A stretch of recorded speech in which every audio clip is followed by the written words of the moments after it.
กราบสวัสดีFCทั้งช่องของสงกรานต์นะคะมื้อนี้จะพามาตามแนวทางตำเล่าของพอผู้ประสงค์ออกนามวันที่10สิงหาคม69วันจันทร์นี้นะคะเลขในตารางเพิ่นกะมีคือเก่าพี่น้อง6กับ7มีคือเก่าแต่เพิ่นวิ่ง6กับ9กะมา6เด้อค่ะ6กับ9มา6นะคะวิ่งรูด6ก็จะออกก็จะได้7 6เนาะพี่น้องเนาะยังเป็นตัวเก่าแต่เพิ่นจับคู่บ่เข้านะคะจับคู่บ่เข้าแต่ว่าเลขในตารางมี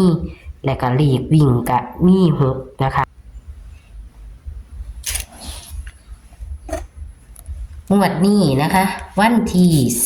10สิงหาคม69นะคะพอจะให้เฮาเป็นตัวใดนะคะเฮาก็มาไปรับชมรับฟังเสียงสัมภาษณ์กันได้เลยค่ะ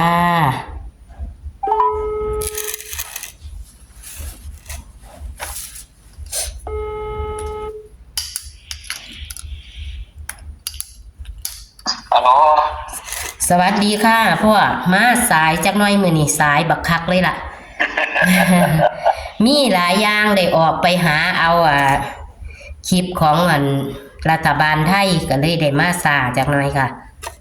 ก็บ่ทันได้นั่นดอกเนาะเดี๋ยวอีกเวลาโดนอยู่ดอกมันออกไปแล้วมันออก2 ทุ่มครึ่งพุ่นดอกแม่นค่ะมันนั่นอยู่ดอกท่านอยู่ดอกหลายนาทีจักหน่อยมื้อนี้ค่ะ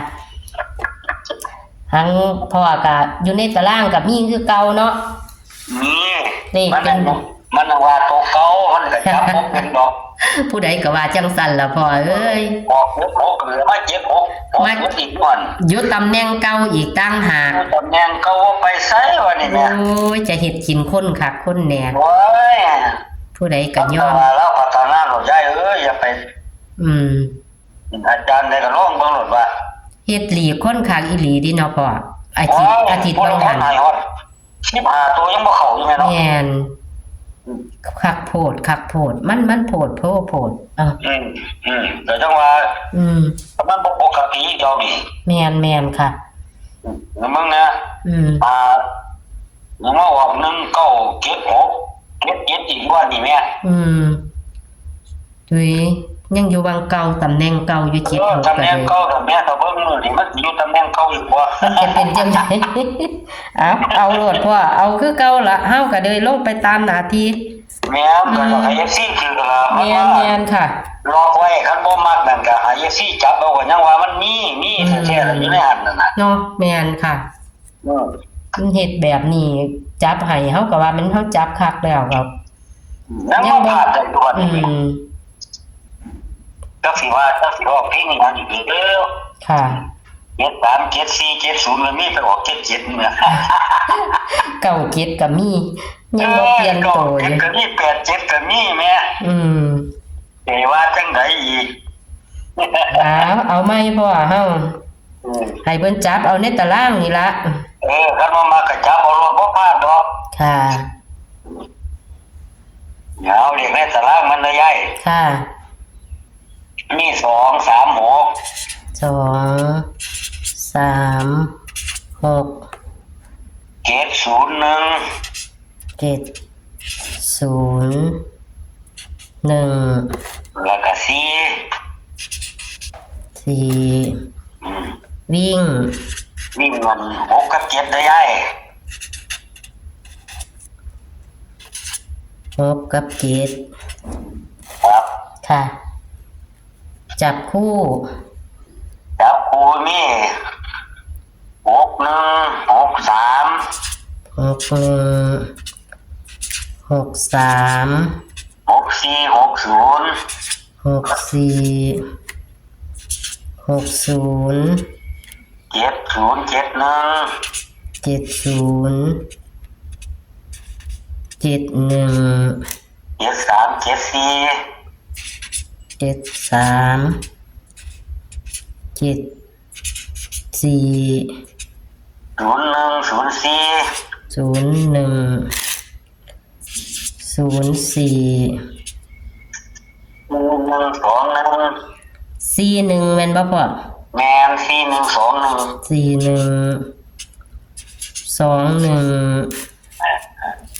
คนเล่นมันมาเนี่ย ค่ะ ตัวเน้นแล้วมันดีๆมันเดี๋ยวสิพลาดเดี๋ยวมันสิพลาดอีก ค่ะ เดี๋ยวมันจะพลาดอีกตัวนี้มันสิมีอยู่73 74ครับตอนนี้ก็6061ตอนนี้ก็0121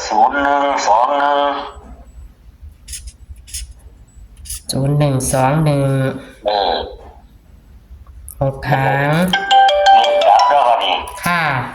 นี่จับ11991ครับ เลขด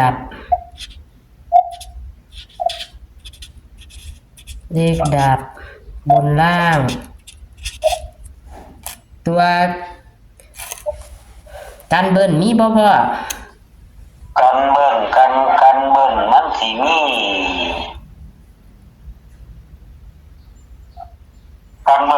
33ค่ะ33 11ค่ะลูกตามโชว์อีก2คู่ได้ อ๋อค่ะ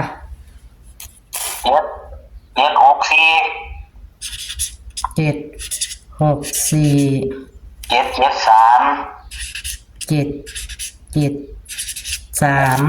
ครับตอนนั้นได้ ค่ะ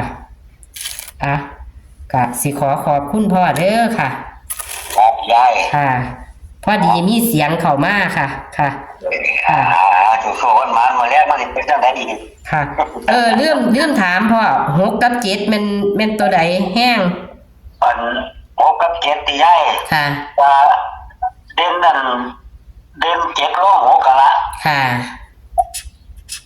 ค่ะขอบคุณพ่อค่ะครับผมค่ะสวัสดีค่ะครับสวัสดีครับยายค่ะพอดีมีสายเข้ามาพอดีค่ะ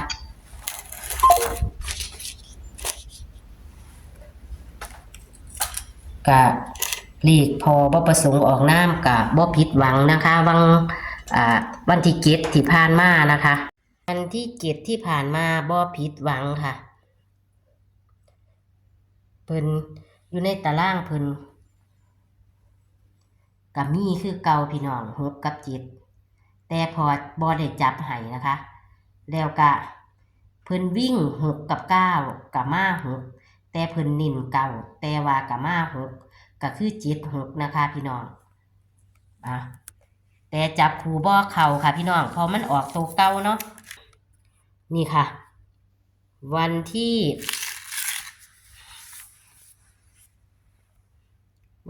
10สิงหาคม69ตำลาวเด้อค่ะพี่น้องแคปหน้าจอค่ะ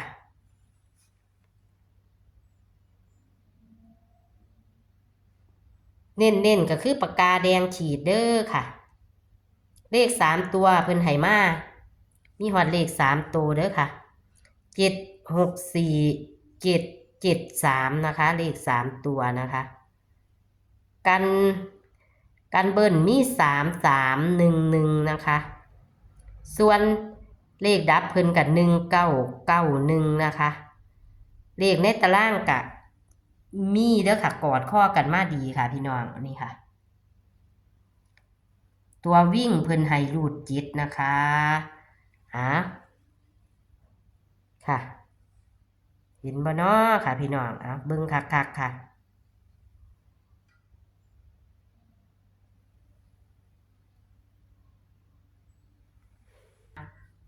ขอให้โชคให้หมานกับพอบ่ประสงค์ออกน้ำนะคะในวันที่10สิงหาคม69วันจันทร์นี้ค่ะข ขอให้เฮงๆปังๆค่ะสวัสดีค่ะ